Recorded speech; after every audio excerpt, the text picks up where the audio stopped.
మాది గుర్రాలగొంది గ్రామం, మండల్ నాండ్రపేట, జిల్లా సిద్దిపేట. మేము తిరుమల తిరుపతి భజన మండలి సభ్యులము. ప్రతి మంగళవారము, ప్రతి శనివారము గుర్రాలగొందిలో హనుమాన్ టెంపుల్ దగ్గర భజన చేయడం జరుగుతున్నది. ప్రతి వారం శనివారము, మంగళవారము మేము 15 మందిని, 16 మందిని, 20 మంది రకరకాలుగా వచ్చి ఖచ్చితంగా మాత్రం 15 మందికి మీదనే అవుతారు, కానీ 15 మంది లోపు లేరు. అందరము కలిసికట్టుగా భజన చేయడానికి ముందుగా వచ్చి చేస్తూ ఉన్నాము.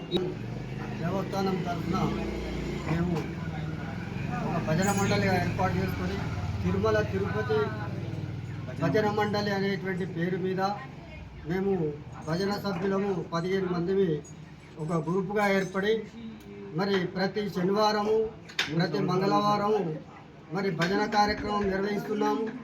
భజన కార్యక్రమంలో పాల్గొనడానికి అందరికీ మేము ప్రోత్సహిస్తున్నాము.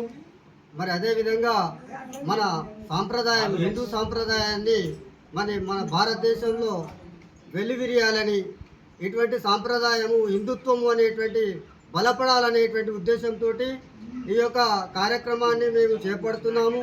ఇందులో భక్తిభావము, మరి సంతృప్తి, మరి అందరికీ కూడా ఈ ఊరి ప్రజలకు మరి అందరికీ కూడా మేలు జరగాలనేటువంటి ఉద్దేశంతో ఆ భగవంతుని తలుచుకుంటూ ఈ భజన కార్యక్రమం మేము నిర్వహిస్తున్నాము. ఇటువంటి కార్యక్రమంలో పాల్గొనేటువంటి భక్తులందరూ మరి ఈ ఊరి గ్రామ ప్రజలు అందరికీ కూడా ధన్యవాదాలు తెలియజేస్తున్నాం. మా జిల్లా అధ్యక్షుడు మీ భజన మండలి ఉన్నదని మీరు ఒక గ్రూపు చేసి గ్రూపు తర్వాత తిరుపతికి పంపించారు. తిరుమల తిరుపతి దేవస్థానం కమిటీ నుండి మా బృందం ఏర్పడి ఐడెంటి కార్డు ఇచ్చారు. ఇప్పుడు 2 సంవత్సరాలు అవుతుంది. అదే విధంగా మాకు అంతకుముందు కూడా భజన మీద ఇంట్రెస్ట్ ఉంది, వారం చేస్తున్నామని మా మండల అధ్యక్షుడి నుంచి ఇవి చేసుకోండి బాగుంటుంది, తిరుపతి దేవస్థానం నుండి ఐడి కార్డులు వస్తాయని అన్నాడు. అదేవిధంగా మాకు ఐడి కార్డులు వచ్చినాయి. ప్రతి శనివారము మంగళవారము ఇదే గుడి దగ్గర చేస్తున్నాము. అందరికీ బాగుండాలి. మన భజన అంటే ప్రతి ఒక్కరికి తెలుసు.